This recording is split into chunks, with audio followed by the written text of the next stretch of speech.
Have you ever just stopped and wondered how we're supposed to find our footing in a world that feels, well, more and more complex? A little chaotic, maybe? Today, we're diving into a really powerful idea called the OK spectrum.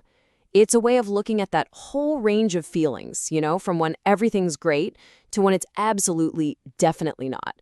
And maybe, just maybe, how we can find a kind of harmony right there in the middle. So, let's jump right off the bat. This is a pretty hopeful idea, isn't it? It's saying that underneath all the noise, all the randomness we see, the universe itself, from how planets form to how friendships work, actually has a preference. It doesn't lean towards chaos. It leans towards things making sense, towards order and meaning. So, let's explore that first big idea, a universe that is, at its core, basically okay. This is a perspective where complexity isn't something to be afraid of.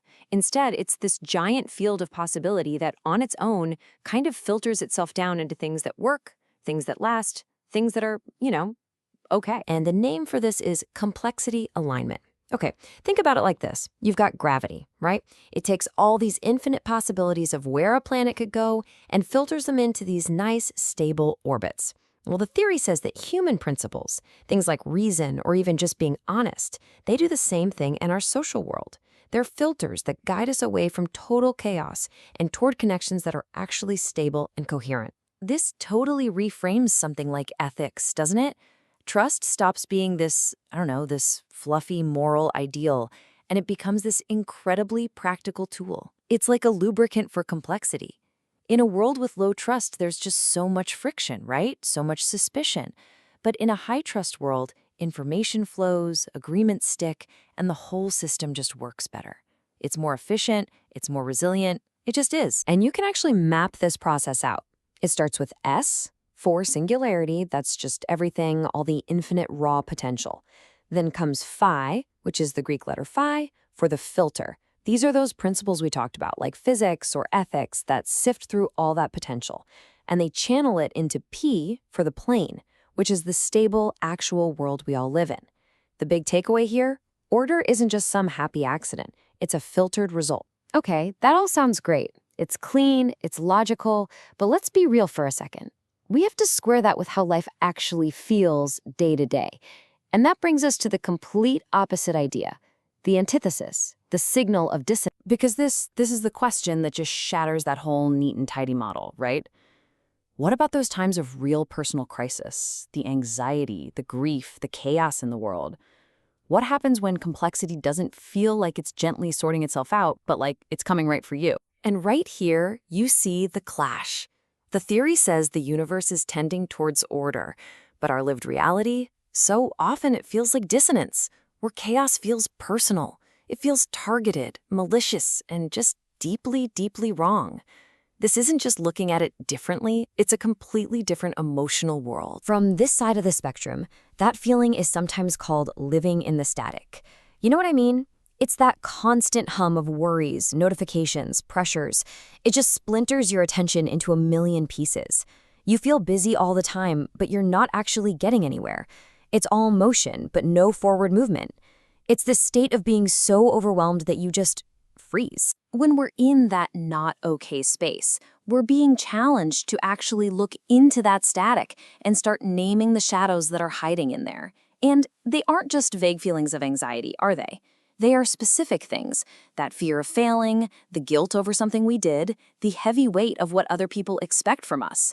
And just naming them is the first real step to dealing with them instead of letting them run the show. And this leads to a huge shift in how we think about all this. It means those hard feelings, the anxiety, the fear, that sense of chaos, they're not your enemy. They're not a sign that you're broken. They're a signal.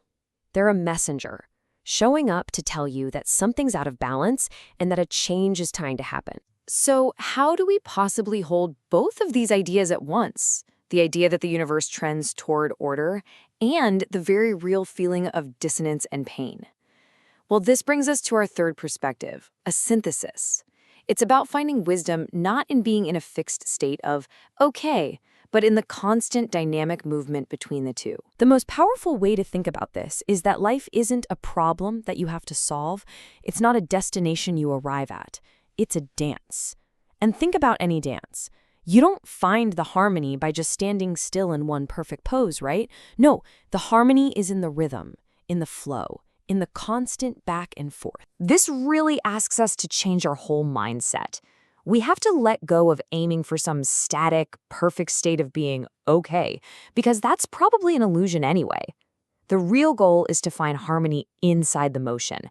It's learning how to move with the chaos, to engage with all of life's tensions without letting them snap you in half. So what does this dance of growth even look like in real life? Well, it's definitely not a straight line pointing up. It's more like a spiral. We keep circling back to the same kinds of challenges, the same themes in our lives. But here's the key. Each time we come back around, we're a little higher up. We see it from a new perspective. Let's just walk through that. So, you face a challenge you've seen before, but you learn something from it. You grow. Then life, being a spiral, brings you back to that same theme again. But you're not the same person you were. You're different. You engage with it from a higher or more mature place. So seeing an old problem pop up again isn't failure. It's actually a sign that you're ready to learn the lesson on an even deeper level. And this is where the real freedom is. When we can finally let go of needing things to be permanent.